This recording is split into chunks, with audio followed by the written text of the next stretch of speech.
It was time now for the Christian kingdoms to rise to predominance once again. And in the northeastern part of the peninsula, a small Christian enclave would seek for destiny.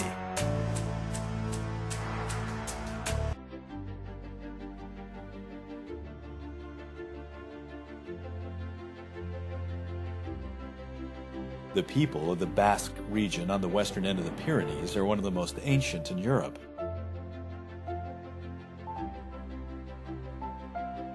Their ancestry is over 7,000 years old, and some claim that they were there even before agriculture became the norm. In fact, their native language is unique in Europe. And while they've been subjugated by others, they've maintained a strong and proud sense of identity, and rightfully so. Prior to the Islamic conquest, the Basque region was within the sphere of influence of the Franks, and it wasn't until 718 that they were overrun by the Muslim forces of Al-Andalus.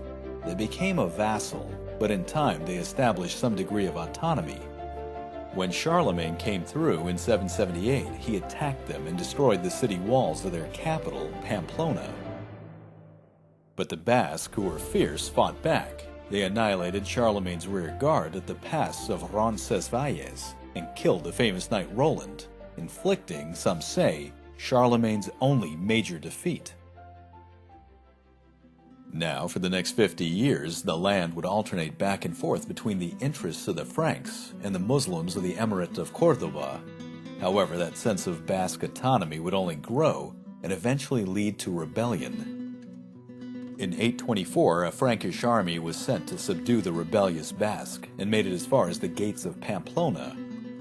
But as they were making their way back, the Basque once again attacked them in the very same pass of Roncesvalles. The second battle of Roncesvalles went exactly like the first, but this time the Basque also had Muslim allies. The Frankish army was destroyed, and its generals were sent back to Córdoba as a present. And as such, the Basque chieftain who led the attack, Íñigo Arista, was elected as the king of Pamplona, and has since been recognized as the founder of the Kingdom of Pamplona. Now, the kingdom would need time to grow and would find itself being attacked and attacking all of her neighbors, both Christian and Muslim alike. However, her true fortune was intimately tied to the success of the Cordoban Emirate.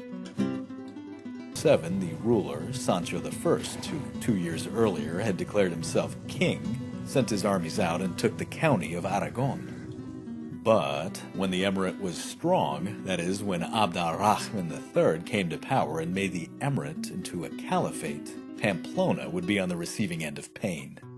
It was during Abd al-Rahman's Muez campaign that Basque land would be devastated, and as mentioned before, the city of Pamplona was sacked in 924. But this was just for starters. Now that said, one of the reasons that the Kingdom of Pamplona would in part survive was due to her astute use of political marriages. By the end of the 10th century, her royalty would be related to nearly all the major powers, including blood ties with the Caliphate itself. After all, Abd al-Rahman III's paternal grandmother was Oñeca Fortuñez, who was the daughter of the King of Pamplona. Now, I don't know about you, but a family reunion in this type of political environment I think would have been a very interesting affair. Sancho III, or as he'd be known as Sancho the Great, inherited the Kingdom of Pamplona in 1004, just as the Caliphate of Córdoba was about to be consumed, in some cases literally by fire and internal revolt.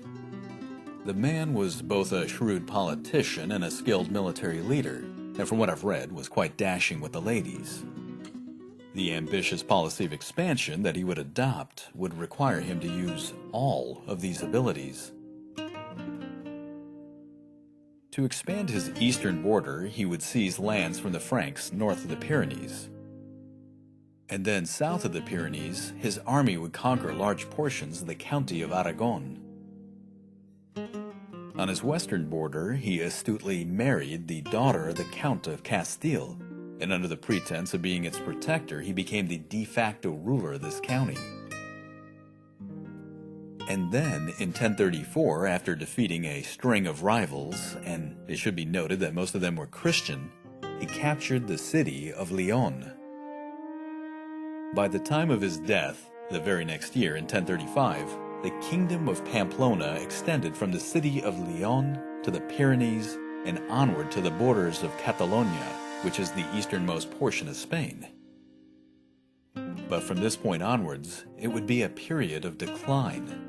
Sancho III's lands would be divided, and over the next 200 years, the Kingdom of Pamplona, soon to be known as the Kingdom of Navarre, would be picked at by a host of aggressive neighbors. However, despite being reduced in size, her core would remain strong. Just ask anybody of Basque descent today. And remember this. Later, when the powerful Caliphate of North Africa, the Almohad, invaded, it was at the Battle of Las Navas de Tolosa in 1212, which turned the tide against the Almohad, that it would be a king of Navarre, Sancho VII, or Sancho el Fuerte, the Strong, that would find, exploit, and breach the lines of the Muslim army and nearly execute the Caliph. But this is still in the future of our narrative, and as just mentioned, in the aftermath of Sancho III, his lands were divided. But this division would give rise to two of the most powerful kingdoms of the Reconquista, Aragon and Castile.